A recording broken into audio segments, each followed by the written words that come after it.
Boa noite. Começou nesta terça-feira o Congresso Estadual de Municípios. Um dos temas mais debatidos na abertura foi a melhor distribuição de verba entre as cidades. A abertura do 57º Congresso Estadual de Municípios contou com a presença de diversos políticos e autoridades do Estado. O tema esse ano é a União por Novos Tempos. O objetivo é aumentar a participação dos municípios nas decisões de políticas públicas. Depois da Constituição de 88, os municípios passaram a ser responsáveis por áreas importantes, como saúde, como educação. Isso não era do município antes. Então, à medida que o município ganhou importância ao assumir tarefas importantes em áreas importantes, também ficou mais difícil, porque a arrecadação acabou, a divisão do bolo tributário acabou sendo no dia a dia mais injusta. Prefeitos e políticos de mais de 600 cidades do estado estiveram presentes. Até sábado, as autoridades vão trocar experiências e propor novas ideias para os desafios atuais. Para representar o governo estadual, esteve presente na abertura o vice-governador de São Paulo, Guilherme Afife Domingos. O município está muito perto dos problemas e muito longe dos recursos.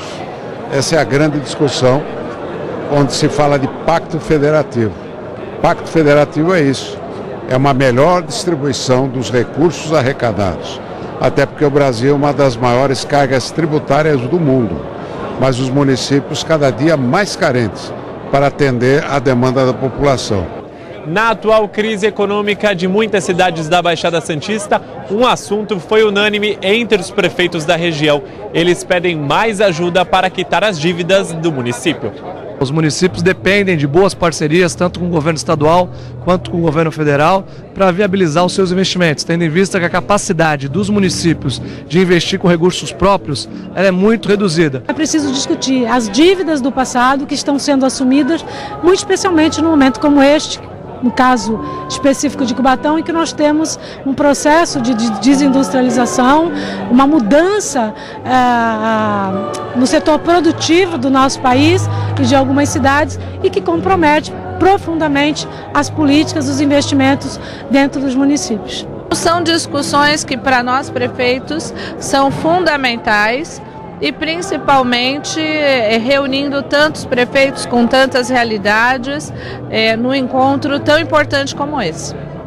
Essa é a terceira vez seguida que o Congresso acontece na Baixada Santista. Nos 2 últimos anos, a cidade sede foi São Vicente. A programação do evento, que acontece no Centro de Convenções de Santos, vai contar com mesas redondas e painéis de discussões. Estandes dos municípios e dos patrocinadores também são algumas das atrações para os participantes. E hoje à tarde, o plano de aceleração do crescimento do governo federal foi um dos temas discutidos. A ministra de Planejamento, Orçamento e Gestão, Miriam Belchior, chegou por volta das 5h15 da tarde em Santos para ministrar o painel sobre o PAC, Plano de Aceleração do Crescimento. No encontro, ela falou sobre o desenvolvimento do Brasil nos últimos 10 anos e da redução das desigualdades.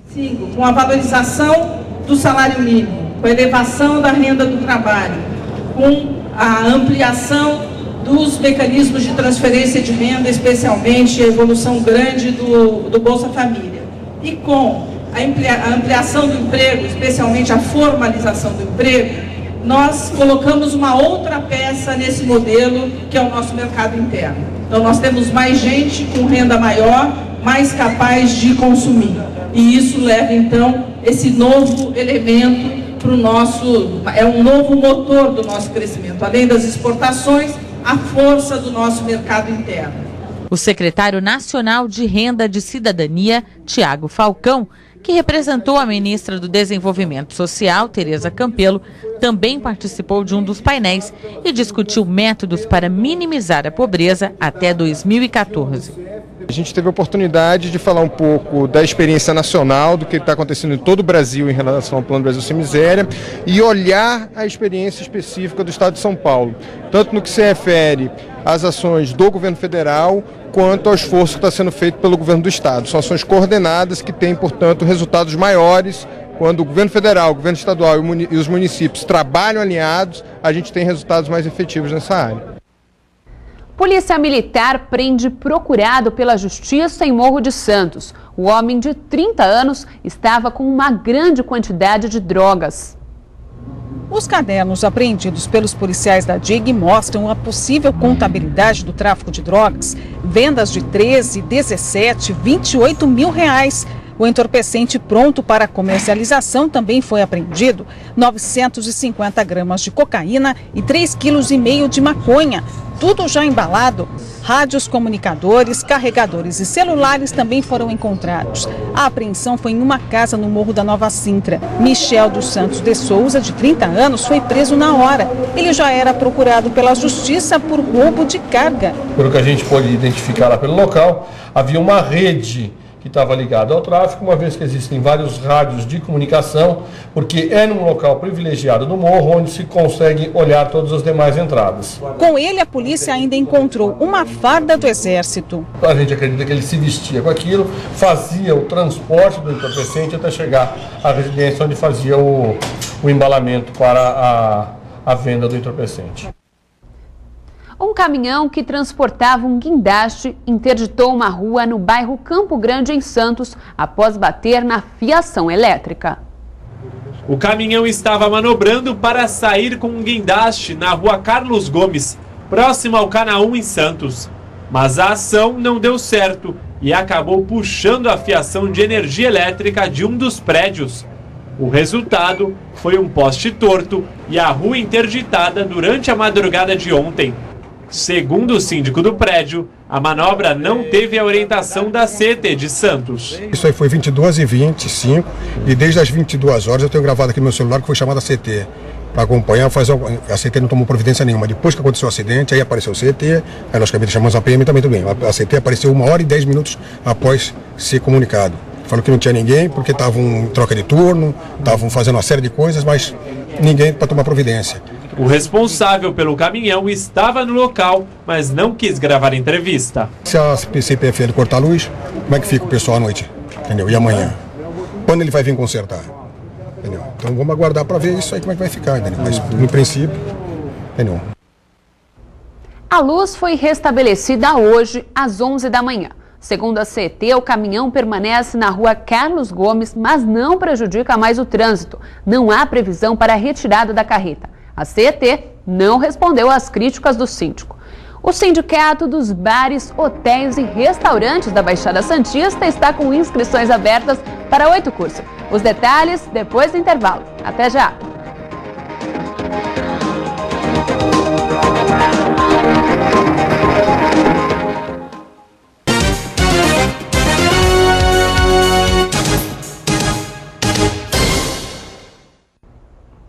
O Sindicato dos Hotéis, Bares e Restaurantes da Baixada Santista está com inscrições abertas para 8 cursos. As aulas começam já na próxima semana. Noções de higiene, manuseio correto dos alimentos e o preparo de pratos, como esse filé mignon com purê de batata e abobrinha. Essas são lições do curso de assistente de cozinha oferecido pelo Sindicato dos Hotéis, Bares e Restaurantes de Santos.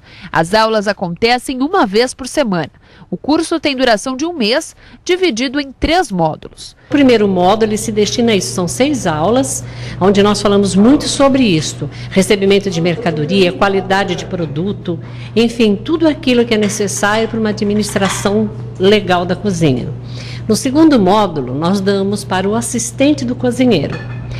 É aquele ajudante que já sabe fazer toda essa parte de higiene, ele já aprendeu tudo isso, ele já ajudou a fritar uma batatinha, a grelhar uma carne, e ele vai ficar ali do lado do cozinheiro aprendendo um pouquinho mais sobre os caldos, sobre os temperos, porque quando esse cozinheiro sair de folga ou sair de férias, é ele que vai substituí-lo. E o de cozinheiro, ele já vai ter muito mais receitas, são as receitas de todos os caldos, os molhos que os cozinheiros precisam saber para realmente poderem tirar os pratos, tanto à la carte quanto o por quilo ou os executivos. Para os alunos, a qualificação é a porta de entrada para o mercado de trabalho. Para me aperfeiçoar mais, aprender novas coisas, estou gostando e vou fazer o 3º ano. Não sabia, agora aprendi bastante, né? Entre elas o quê? O prato do hoje que nós estamos fazendo, né? O purê que eu não sabia também, né? Aí tem um monte de prato, feijoada, dobradinha, é que a gente aprende aqui. O sindicato está com inscrições abertas para os cursos de assistente de cozinha, garçom, camareira e recepcionista de hotel, além de inglês e espanhol. As aulas acontecem na sede dos senhores, que possui instalações para aulas práticas. No total, são 160 vagas. A deficiência é muito grande na nossa categoria ainda. Então o intuito realmente é esse, está qualificando, está empregando esse pessoal para ter uma qualidade melhor no atendimento e nos serviços. Os interessados devem comparecer até sexta-feira no sindicato, que fica na Avenida Conselheiro Nébias, 365, na Vila Matias, em Santos. Para mais informações, o telefone de contato é o 3223-7372. Repetindo o telefone, 3223-7372. Abrir o próprio negócio pode ser um sonho, mas é preciso planejamento. Uma unidade do Sebrae Móvel funciona no centro de Santos até sexta-feira. Lá você pode obter informações importantes para se tornar um microempresário.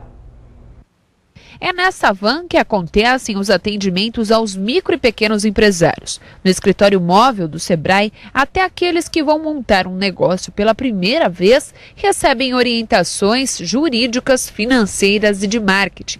Lucilene e Maria de Andrade aproveitaram as dicas. Nesse momento você tem uma ideia de abrir um negócio voltado para a área da beleza? Sim, na verdade eu queria uma orientação como autônoma ou abrir um lugar pequeno, né, voltado para a área da beleza. Para quem não é dessa área do comércio, ter essas dicas é muito importante. Muito importante, até porque você envolve produtos, né? Então, quando se fala de produtos, eu não falo só do meu serviço, eu falo de capital. E eu tenho alguns receios, então queria me informar. Foi por isso que eu procurei aqui o Sebrae. Agora eu quero ser costureira, estou fazendo um curso e quero fazer aquele empreendedor individual. Me formalizar, né, que falam. E o Sebrae tem essas informações. Santos é a 4ª cidade da Baixada Santista a receber a unidade itinerante do Sebrae. A ideia é realizar no local cerca de 200 atendimentos a pessoas físicas e jurídicas. As orientações que são dadas geralmente é pessoas que querem abrir uma empresa, pessoas que querem regularizar a sua empresa já existente e pessoas que querem melhorar o seu negócio, a sua empresa. Então justamente os nossos analistas, os nossos atendentes é que dão as orientações necessárias para isso. E aí nós também indicamos palestras e cursos na nossa sede na Avenida Ana Costa, aqui em Santos, justamente para que essas pessoas podem aperfeiçoar ainda mais. Além de orientar o micro e pequeno empresário, a unidade do Sebrae Móvel oferece ainda aos interessados informações sobre o Banco do Povo, um projeto do governo do estado que oferece empréstimos com juros abaixo do mercado.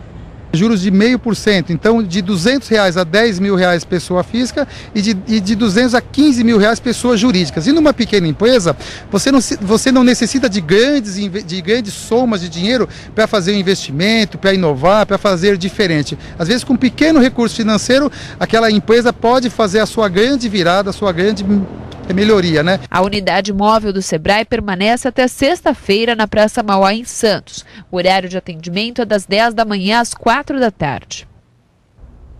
Se você precisa tirar RG ou renovar a carteira de motorista, o procedimento mudou no Poupa Tempo de Santos. Quem conta quais são as alterações é a repórter Tatiana Marques. Quem for retirar a Carteira Nacional de Habilitação ou o RG, no Poupa Tempo de Santos vai ter que fazer um agendamento prévio do serviço. A Fernanda é administradora e vai conversar com a gente a esse respeito. Fernanda, antes as pessoas chegavam na hora e eram atendidas. Por que dessa mudança? O agendamento ele traz uma comodidade e a garantia do serviço que o cidadão vem realizar ao poupa-tempo, pois com a demanda grande anteriormente, o cidadão corria o risco de vir ao poupa-tempo no dia que ele se predispôs a vir e não conseguir atendimento por termos senhas encerradas. Isso acontecia bastante com o RG, por exemplo. Isso, o RG é um serviço de grande demanda, né, que nós temos aqui em Santos, então acontecia muito do cidadão vir ao posto e não conseguir realizar o serviço no dia que ele está. Como é que pode ser feito esse agendamento? Esse agendamento ele pode ser feito pela internet, tá, no site do Poupa-Tempo, ou também ele pode estar utilizando as redes sociais, tá, para fazer o agendamento. Qual que é o site do Poupa-Tempo? O site do Poupa-Tempo é www.poupatempo.sp.gov.br. O telefone também pode ser utilizado? Sim, é importante que o cidadão ligue no Disque Poupa-Tempo, tá? Para ele poder saber a parte documental que é necessário para ele estar vindo realizar o serviço. Então o telefone do Disque é 0800 772 3633. Fernanda, qual a expectativa de atendimento por dia desses dois serviços? O RG, nós estamos já com a demanda de mais de 600 atendimentos dia. O Detran são mais de 400 atendimentos dia. Então, por isso que é importante o cidadão estar realizando o seu agendamento, porque ele vai ter a garantia de estar realizando o serviço e a garantia de um serviço com qualidade. O endereço e o horário de atendimento no Poupa-Tempo em Santos, por favor? Poupa-Tempo, ele abre de segunda a sexta, das 9 às 18, tá? E ao sábado, das 9 às 14. Ele fica na rua João Pessoa, 246, centro de Santos. Certo, muito obrigada pela entrevista e pelos detalhes. Tatiana Marques para o Caderno Regional.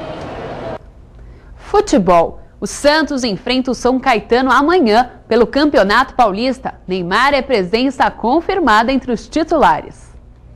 Para o jogo de amanhã contra o São Caetano, às 19h30 no Pacaembu, o técnico Muricy Ramalho terá 3 desfalques neste compromisso.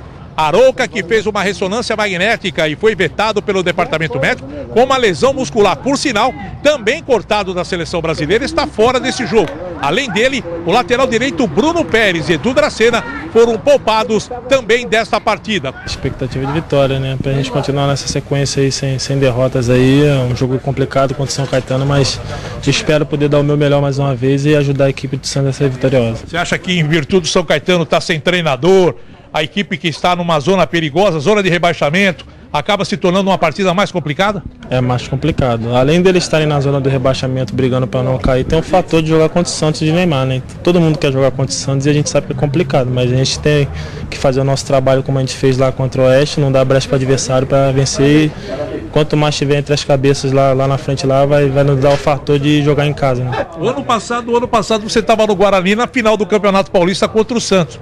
Agora está do lado de cá e o Santos prestes a conquistar um título também super importante, que seria o Tetracampeonato Paulista. Passa pela sua cabeça chegar num jogo como esse como titular?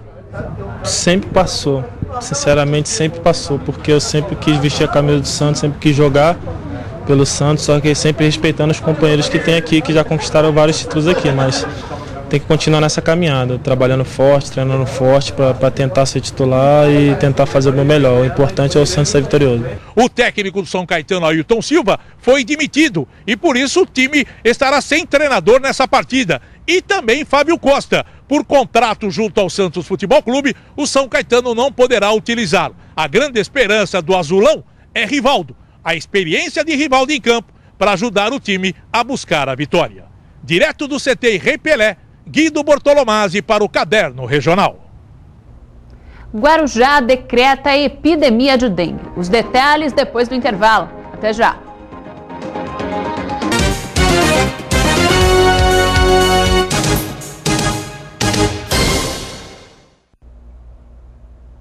Santos, São Vicente, Praia Grande, Cubatão e agora Guarujá.